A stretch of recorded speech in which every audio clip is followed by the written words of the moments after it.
It was very warm. The sun, above a sky that was blue and tremendous and beckoning to birds ever on the wing, shone bright as if determined to scorch everything under heaven. On the porch, a woman past her early twenties stood regarding the scene before her, with eyes made incurious by its familiarity. All around her the land stretched endlessly, it seemed, and vanished into the distance. With a sigh of discontent, however, the woman turned and entered a small dining room where a man sat over a belated midday meal. Where are the shirt I ironed yesterday? In my trunk, I think. Some of them made by me. Do you want some more rice? No. Pedro Buhay, a prosperous farmer. I'm in a hurry to get back. We must finish plowing the south field today because tomorrow is Sunday. Pedro pushed the chair back and stood up.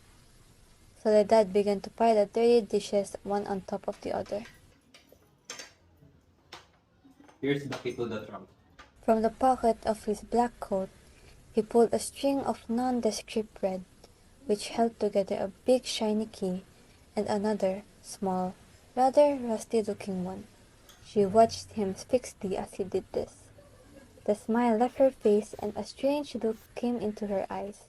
Together, they left the dining room. You look pale and tired. What have you been doing all morning? Nothing, but the heat gives me a headache. Then lie down and try to sleep while I'm gone. It is really warm. I think I will take off my coat.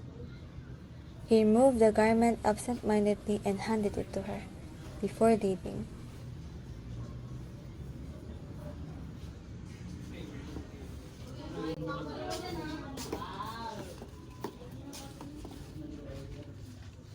Choleng! I shall pass by Tia Maria's house and tell her to come. I may not be returned before dark. Soledad's eyes followed her husband down the road. A strange ache rose in her throat. Soledad looked at the coat he had handed to her. Mechanically, she began to fold the garment. As she was doing so, a small object fell from the floor with a dull metallic sound. Soledad stooped down to pick it up. It was a small key. She stared at it in her palm as if she had never seen it before. Her mouth was tightly drawn and for a while she looked almost old.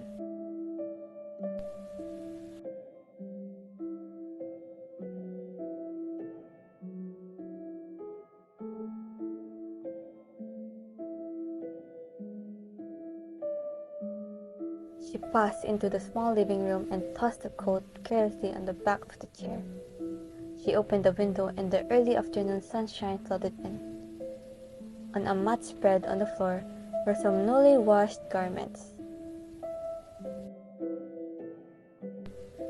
She began to fold them one by one in feverish haste, as if seeking the task of the moment in refuge from painful thoughts.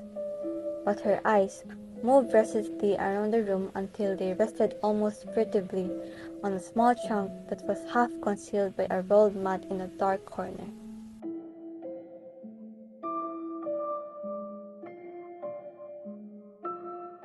It was a small old trunk, without anything on the outside that might arouse one's curiosity, but it held the things she had come to hate with unreasonable violence, the things that were causing her so much unnecessary anguish and pain, and threatened to destroy all that was most beautiful between her and her husband.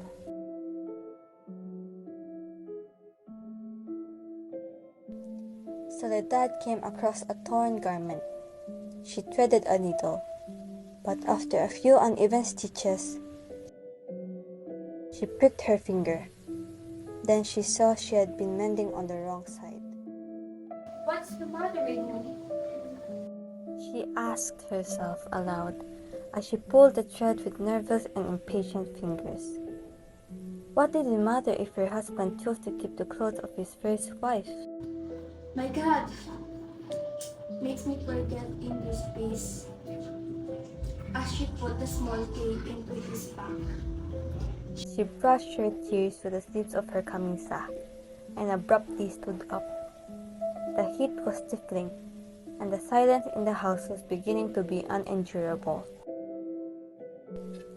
She looked out of the window. She wondered what was keeping Tia Maria. Perhaps Pedro had forgotten to pass by her house in his hurry. She could picture him out there in the south field, gazing far and wide at the newly plowed land, with no thought in his mind but of work. As Pedro arrived at Tia Maria's house, he found her chatting with one of her dear friends on the garden of her house. Tia Maria, wonderful day we are having.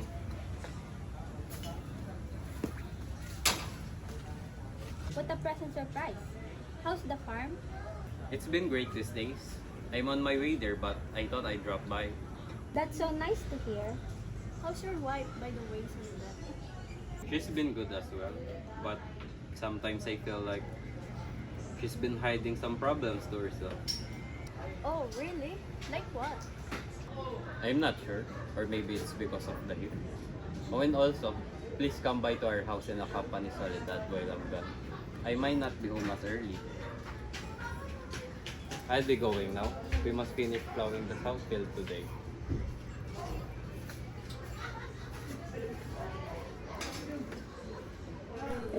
During the next half hour, Soledad paced around the living room, an effort to seek escape from her own thoughts and to fight down an overpowering impulse. If Tia Maria would only come and talk to her, to divert her thoughts to other channels. But the expression on her husband's face as he put the small key back into his pocket kept torturing her like a nightmare, goading beyond endurance. Then, with all resistance to the impulse gone, she was kneeling before the small trunk. With a long-drawn breath, she inserted the small key. There was an unpleasant metallic sound, for the key had not been used for a long time and it was rusty. The sun had already set by the time Pedro and the other farmers had finished plowing the south field. It's such a relief that you finished growing today. I would rather it be finished off today, but the night has caught up to us. At least we are done for the week. I'll get going indoors. It's waiting for me. See you. That evening, Pedro Buhay hurried home as well, with the cigar still dangling from his mouth, pleased with himself and the tenants because the work in the south field had been finished. Tia Maria met him at the gate and told him that Soledad was in bed with a fever.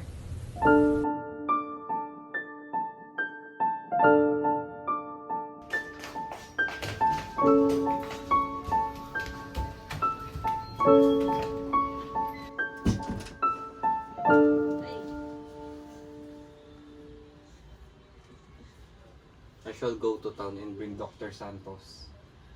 Don't, Indo. I will be alright tomorrow.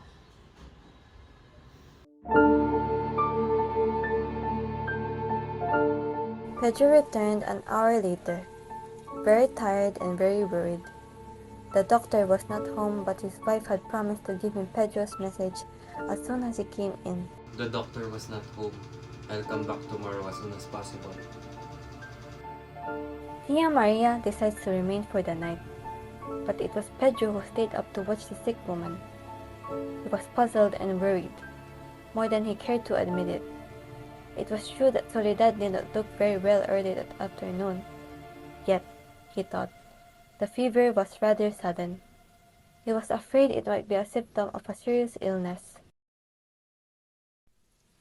Soledad was restless the whole night. She tossed from one side to another, but toward morning, she fell into some sort of troubled sleep. Pedro then laid down to snatch a few winks.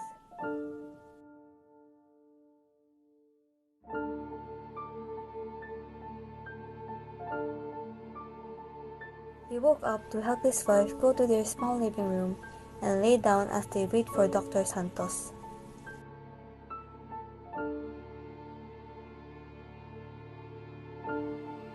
A sudden rush of tenderness came over him at the sight of her, so slight, so frail.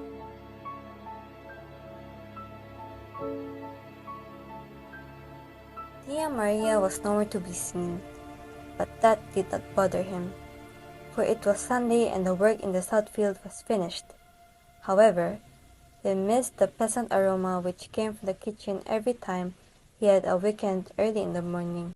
The kitchen was neat but cheerless, and an immediate search for wood brought no results.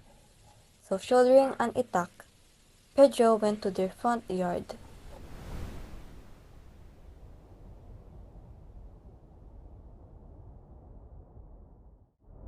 The morning was clear and the breeze was soft and cool.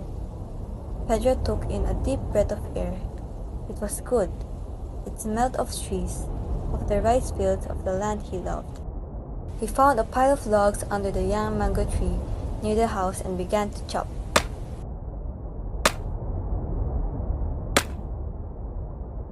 As he stopped for a while to mop his brow, his eyes caught the remnants of a smudge that had been built in the front yard.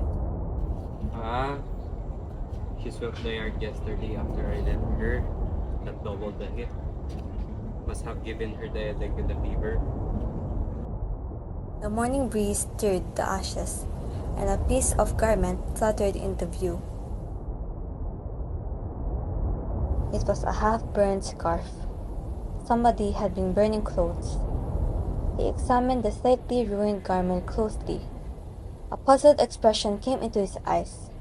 First, it was doubt groping for truth, then amazement, and finally, agonized incredulity passed across his face.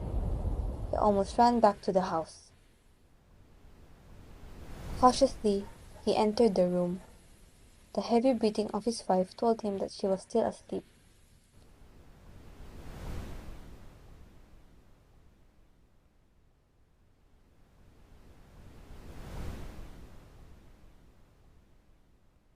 As he stood by the small trunk, a vague distaste to open it assailed him. Surely, he must be mistaken. She could not have done it. She could not have been that foolish. Resolutely, he opened the trunk. It was empty. It was nearly noon when the doctor arrived.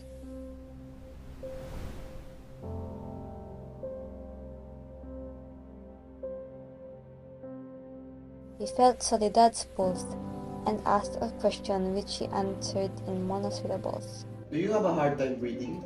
No. Did you have a hard time sleeping last night? Yes. Pedro stood by listening to the whole procedure with an inscrutable expression on his face. He had the same expression when the doctor told him that nothing was really wrong with his wife, although she seemed to be worried about something. The physician merely prescribed a day of complete rest.